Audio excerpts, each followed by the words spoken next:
to take the lead. But when I speak to other Americans about the Bangladeshi Hindus, you know what they ask me? They say, Dr. Benkin, if the situation is as bad as you say, why do we hear nothing from the Hindus themselves? Why do we hear nothing from India?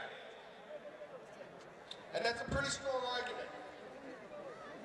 Because in fact, there's a large Indian population throughout the entire world making tremendous noise, but not about this subject. You live in a democracy where people can raise their voices through legal means. But where is the voice for the Bangladeshi Hindus?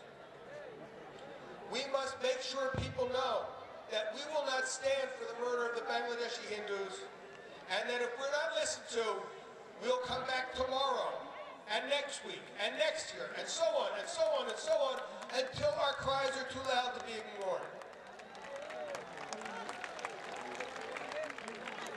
It took little more than that to get the atrocities recognized in Darfur.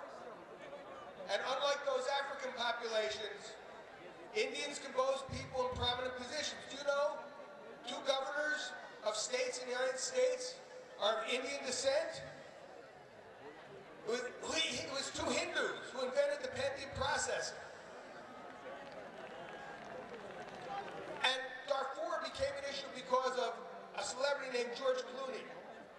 Why can't it work for this issue?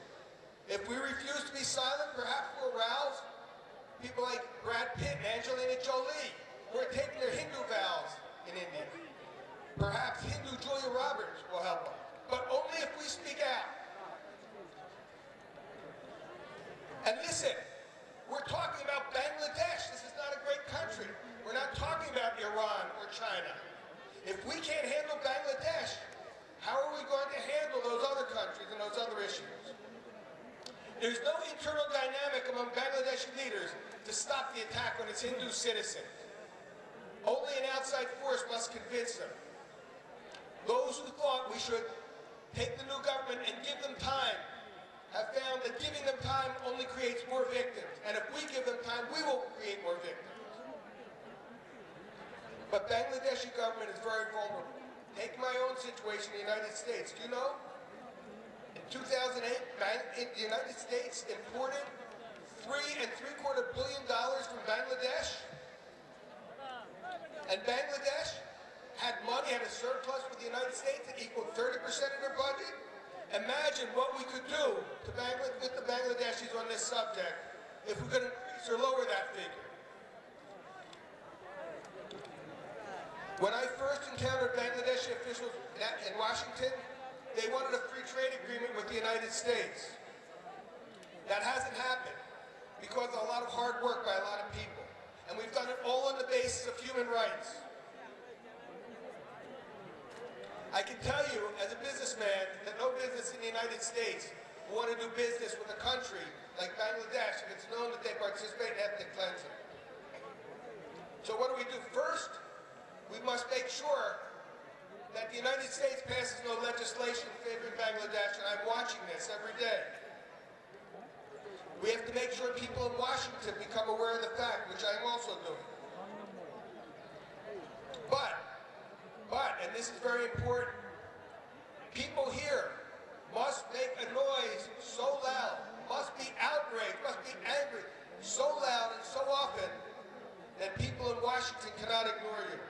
So that when people ask me, where are the Hindus? I can point to the noises you're making in West Bengal.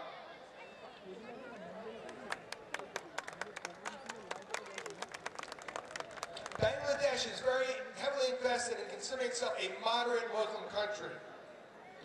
We know that Bangladeshis are traditionally that, but we also know that in the last few decades, Bangladesh has come under the thumb more progressively of radical jihadis. How can they convince Americans that they're moderate and wage jihad against their Hindu citizens? Again, that will not come by itself, but only if you make a loud noise so we hear it in Washington. Now, I want to ask you something. Do you know what two nations contribute the greatest number of peacekeeping troops? What two nations' economies are most dependent on the United Nations peacekeeping. You know what nations they are? Pakistan and Bangladesh. The countries have both have more than 10,000 people that are getting paychecks from the United Nations.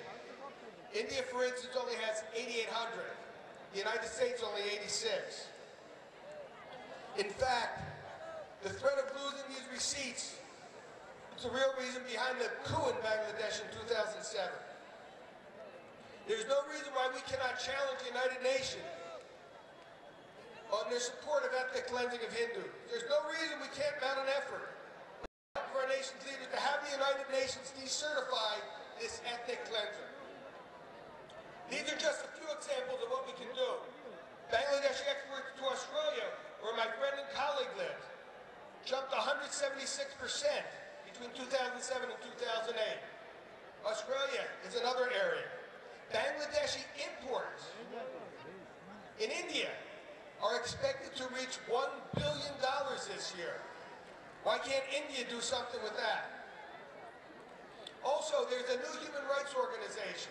Its name is Forcefield. Remember the name, Forcefield. Its entire board of directors is up here today to stand with you and with the Hindus. We may not have the financial resources, the monies of an Amnesty International, but what we have is passion for the causes we take on. And we have something else that others do not. We have a formal commitment to fight for the Bangladeshi Hindus and end the atrocities against them. We can't do it alone. We need your help. So join us. As I noted, the first step in achieving all of this is to shine that light, that disinfecting light on this. And there are things we can both do. I hope that this year the United States Congress will hold hearings on the Bangladeshi Hindus. And from there we can move to other things like trade and peacekeeping.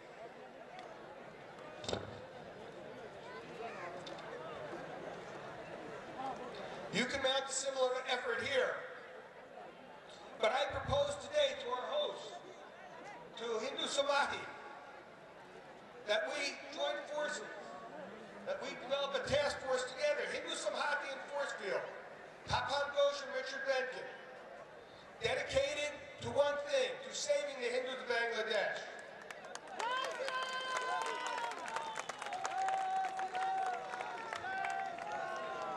A task force committed to action, not words,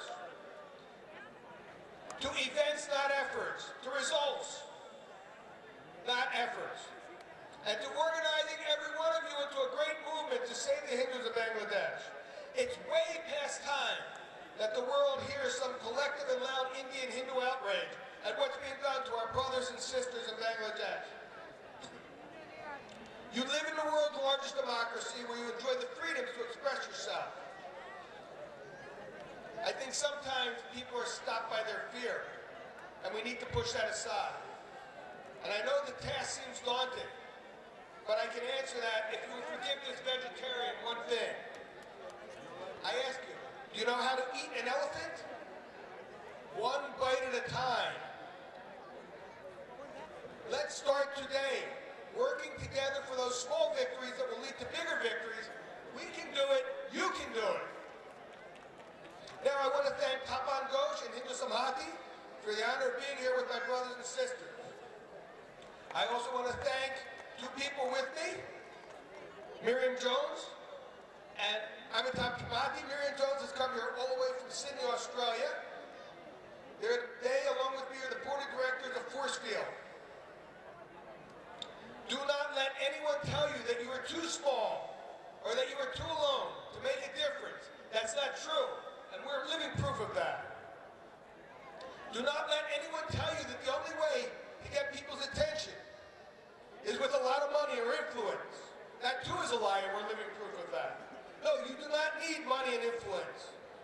What you need is a just cause, which we have, and the dedication and determination not to let anybody